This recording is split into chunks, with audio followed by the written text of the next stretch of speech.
welcome to my first impressions of the Apollo Air 2023 electric scooter.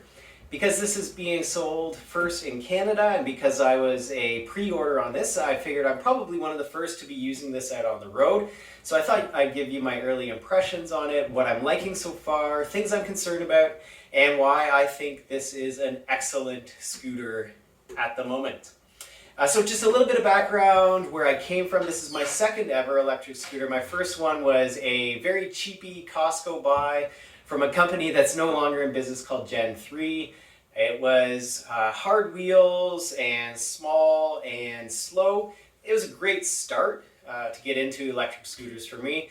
However, it broke. First, the back fender broke. Then the latch mechanism, collapsing mechanism broke, and then eventually the scooter just stopped turning on. So it was time for me to upgrade to something legitimate, and I looked at established brands, and Apollo jumped out at me as a Canadian. I love that they're from Montreal, as well as the ratings were incredible for some of their other scooters. In every video I watched, when they talked about top fives, Apollo always seemed to be on there. So what do I think so far? It's an incredible upgrade for me, and it's kind of checking all the boxes of things I wanted to improve from my last experience. And so that includes things like the tires with air in them, and these are actually run flat tires, so that's a great increase in comfort, as well as we have a front suspension here. Secondly, we have a much bigger battery, so a longer distance, which doesn't matter as much to me because I have a relatively short, about 7-kilometer commute. However, the speed is great. So this goes about 34 kilometers an hour, which is a big step up from 22 and is more than enough considering lots of the time I'm on a mixed use trail and don't really want to go that much faster than that anyways. A really great latching mechanism. I was looking for that. I'll talk a little bit more about that. Wider bars for increased stability, and even just simple things like the app works really smoothly and there's some customization. Top things that I like so far are the lights, integrated lights, easy to turn on and off while you're moving on the scooter. Overall stability, so with the wider, longer base than I'm used to, I can always get a comfortable position. I like my foot up on the back a little bit, but even if you like both feet down, there's plenty of room on the scooter. As well with the softer tires and the suspension, it just smooths out the bumps more. And so for someone like myself who has glasses, sometimes I need to push my glasses up, wipe a bug from behind the lens. And you can do that with the scooter. You can let go for a second and it's going to stay stable for you. Of course, always ride with both hands on, but if you need to let go with this one, you can. I like the latching mechanism. So this is obviously one of the sort of most used parts of the scooter that is constantly being moved, and because of where it is on the handle, it does kind of take some tension, some forces on that, and so this thing is hefty,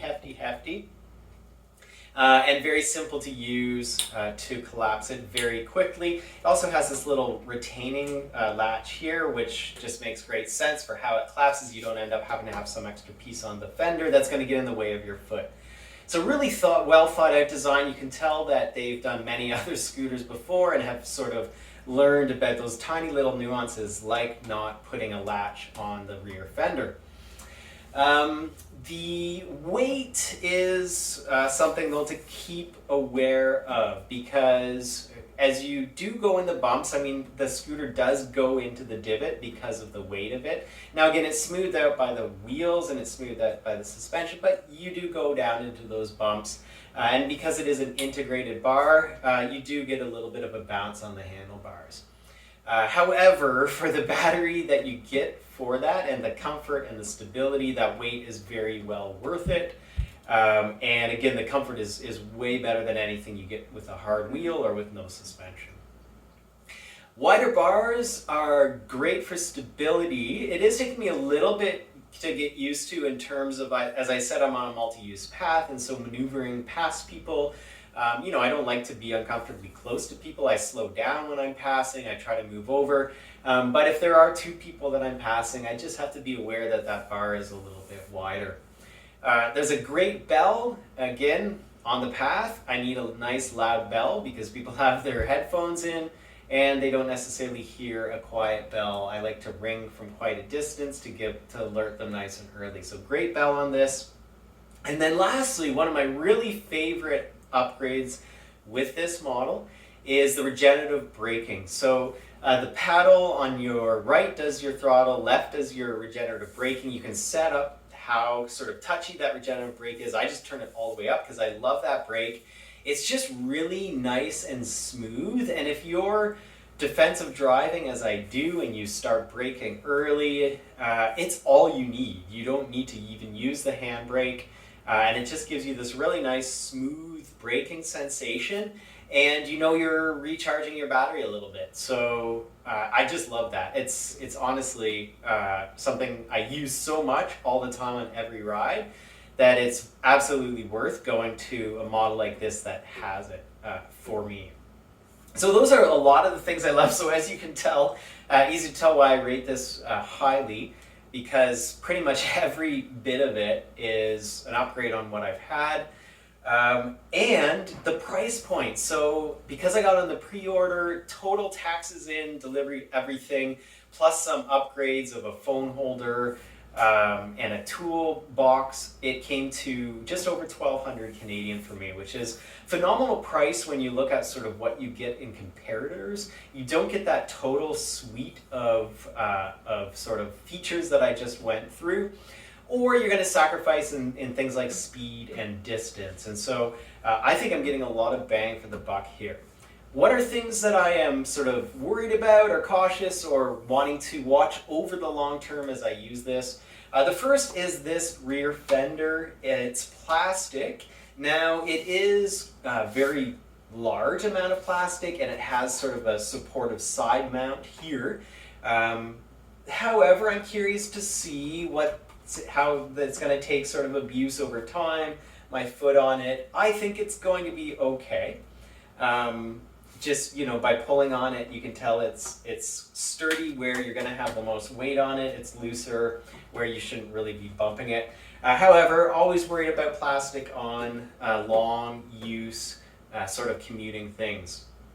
So I'll watch that. And then really the only other thing is the weight. Now, I haven't used the mega scooters before, and I know they get way, way heavier than this. For myself, I just have to get it up and down my front porch steps. At my work, I can take it up the elevator. However, if the elevator was out, it would be quite a hike to get this thing up 3 stories. If you live in a 3-story walk-up, it's doable, of course. You're just going to be pretty sweaty maybe by the time you get to the top of the stairs. So that's just something to think about if you are upgrading to kind of your faster, longer range scooter than you ever had before. If you live in a situation where you're going to have to be carrying it quite a lot, you'll just want to think about that total weight. Again, fine for me, but just going to see over time if I'm ever making decisions not to use it because of kind of where I'm starting or ending my rides. But for now, I am getting tons of use out of this. I was in the wet today. It was amazing. No worries about that because of the good waterproofing. I will use it. I mix with running and with cycling. But I will try to use it as far into the winter as I can to see how that does. And then, of course, once the snow comes, I switch over to my bike with the studded tires. But I think this is going to hold up really, really well. Even just little things like having the smooth bottom on the platform. When I'm maneuvering this in tight spaces, carrying it or like around my office, I always just kind of put my foot underneath the base to spin it around, and I'm not scuffing up my work shoes in doing that. So again, I don't even know if they planned that in the design at all, or if it just happened to work that way. But my other one had sort of a plastic creases on the bottom that would scratch my shoes. So anyway, I've said a lot about this scooter, Apollo Air 2023. Amazing so far. Love, love, love. It gets me faster to work than I could drive, park, and then walk into the office. And that's at a 7-kilometer commute. So that's amazing to me. Less amazing to my neighbors who leave in their cars and get there later than me. But love the Apollo Air 2023, and I look forward to, in about a year's time, letting you know how it wears over time.